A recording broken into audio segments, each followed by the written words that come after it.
Kali ini kita akan membahas mengenai reaksi substitusi elektrofilik pada fenol ya. Pada materi sebelumnya mengenai reaksi-reaksi benzena dan turunannya, yaitu pada reaksi substitusi kedua, kita sudah membahas bahwasanya substituen yang terikat pada cincin benzena itu ada yang bersifat sebagai pengarah ortopara dan ada juga yang bersifat sebagai pengarah meta.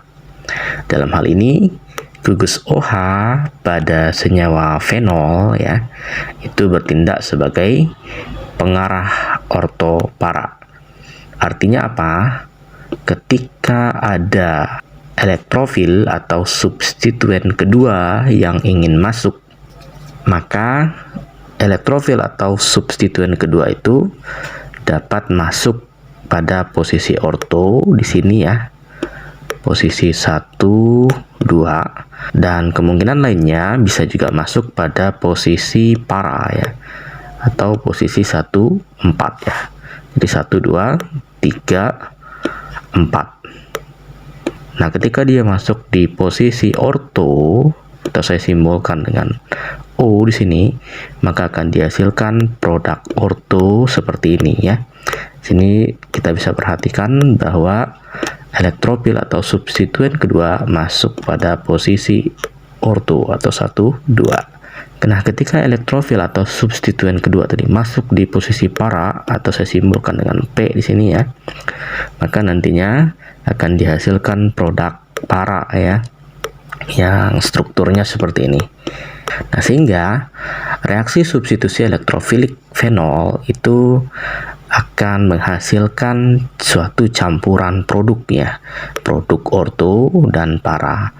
Dan tentunya yang mana nanti yang akan kita perlukan, apakah yang orto atau yang para, kita perlu melakukan suatu proses pemisahan di sini untuk memisahkan produk orto dan paranya.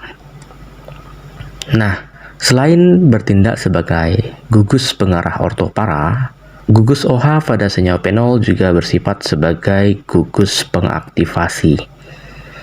Jadi, jika dibandingkan dengan reaksi yang sama dengan benzena ya, maka adanya gugus OH pada cincin benzena ini akan membuat laju reaksi substitusi elektrofilik menjadi lebih cepat.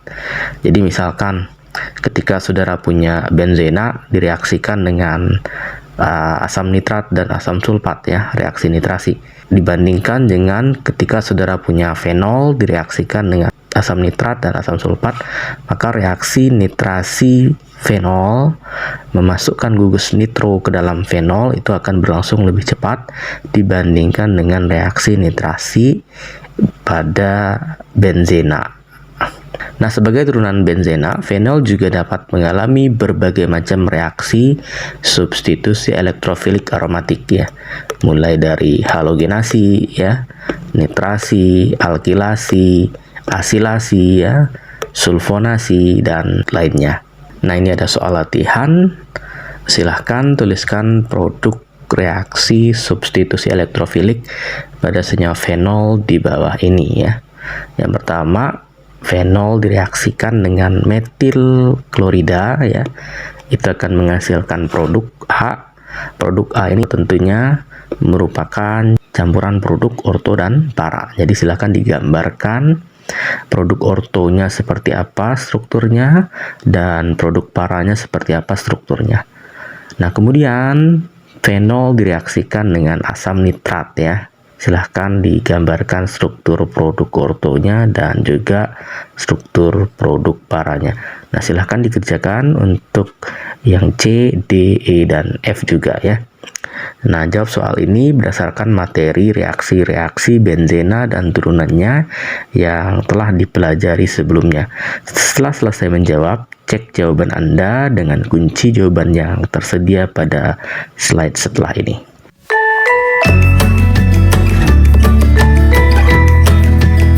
Nah, ini jawaban soal latihannya ya.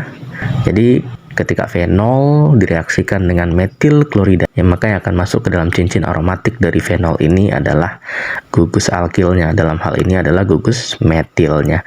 Nah, gugus metil ini bisa masuk di posisi orto atau 1,2 dan juga bisa masuk di posisi para atau 1,4 ya, sehingga akan dihasilkan campuran produk orto kresol dan juga para kresol ya.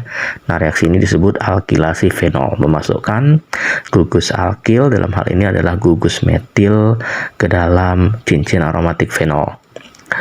Nah, untuk jawaban yang B ya, di sini ada asam nitrat dan asam sulfat ya. Asam nitrat kan HNO3 ya.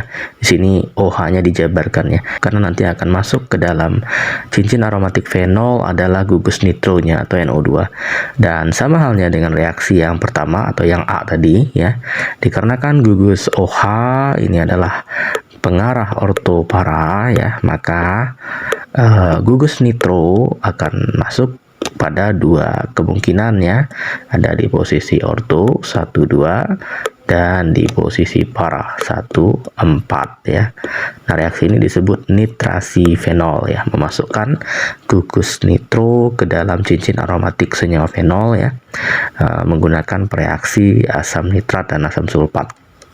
Nah, berikutnya ada reaksi antara fenol dengan suatu alkena ya. Di sini ada asam fluorida ya sebagai katalis.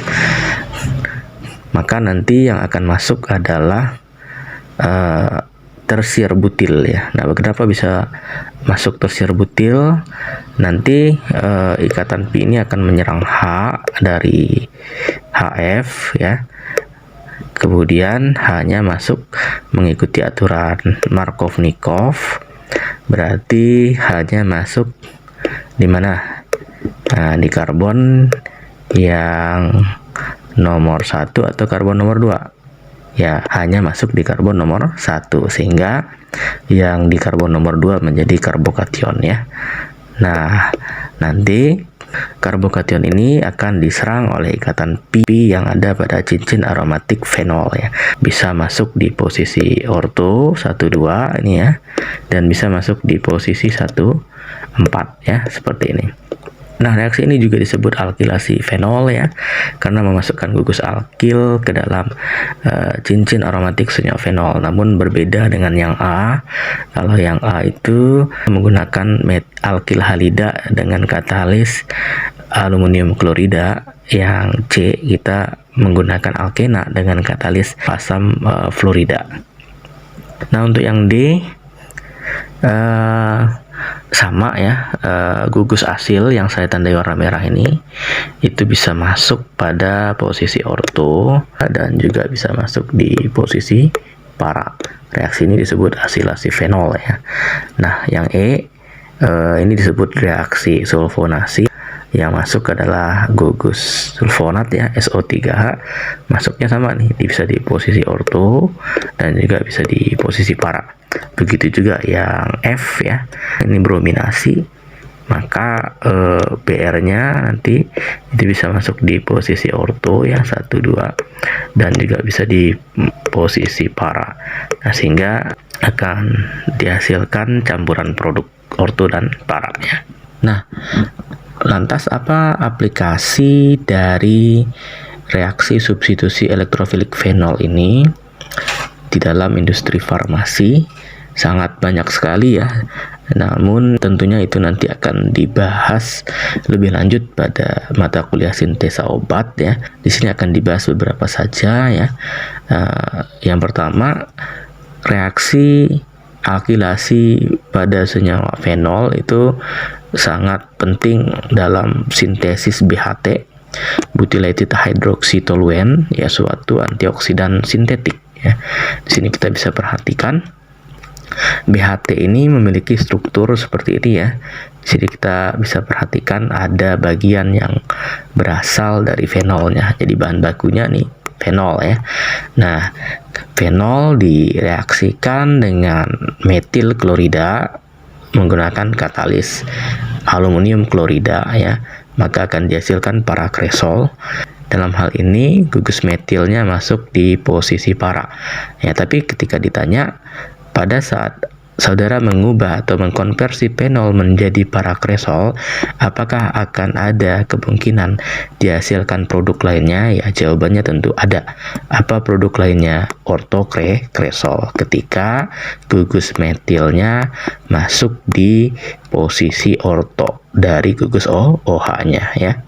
Nah, tapi kalau kita lihat dari struktur BHT, antara OH dan metilnya terletak pada posisi para. Tentu nanti kita perlu pisahkan antara campuran produk ya, ortokresol tadi dengan parakresol, dan yang kita gunakan untuk reaksi yang berikutnya adalah yang parakresol ya.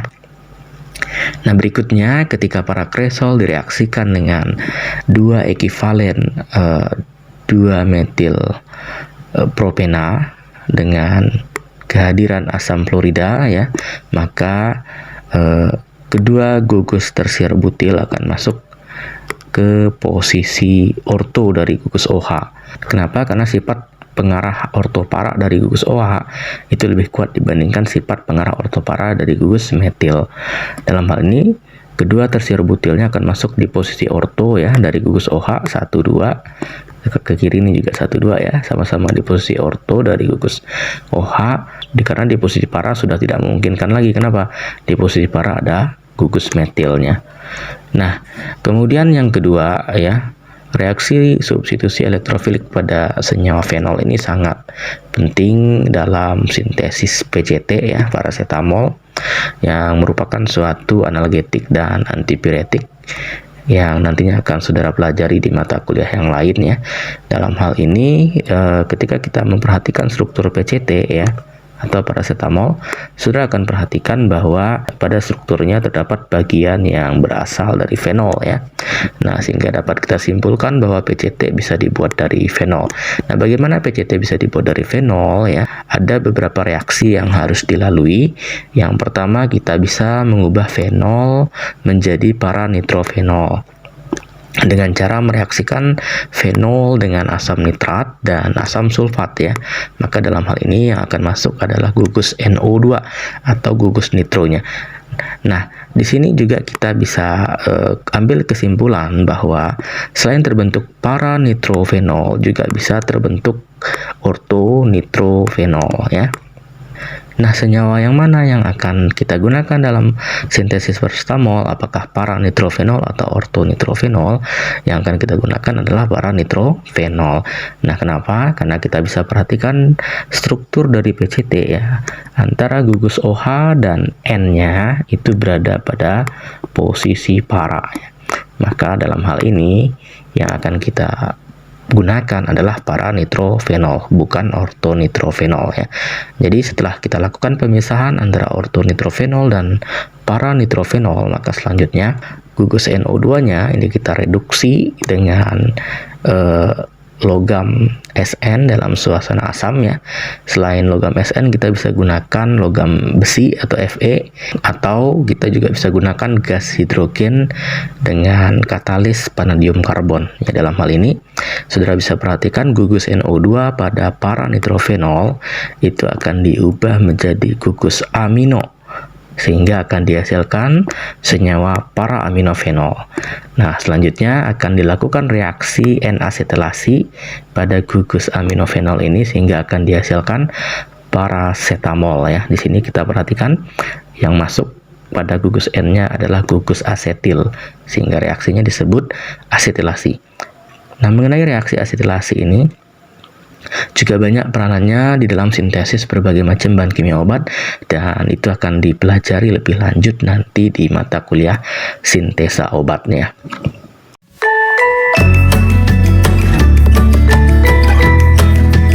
Nah, berikutnya adalah reaksi oksidasi fenol ya. Fenol ketika dioksidasi dengan oksidator kuat seperti Na2Cr2O7 dalam suasana asam akan menghasilkan benzoquinon ya sebagai produk. Selanjutnya, apabila benzoquinon ini direduksi menggunakan SnCl2 ya, maka akan dihasilkan senyawa yang disebut hidroquinon. Ya. Sementara hidroquinon ketika dioksidasi dengan Na2Cl2O7 akan balik lagi menjadi benzoquinon. Nah, reaksi ini sangat penting dalam mengubah fenol menjadi senyawa-senyawa benzoquinon maupun hidroquinon, di mana senyawa-senyawa ini juga mempunyai peran penting di dalam beberapa industri farmasi.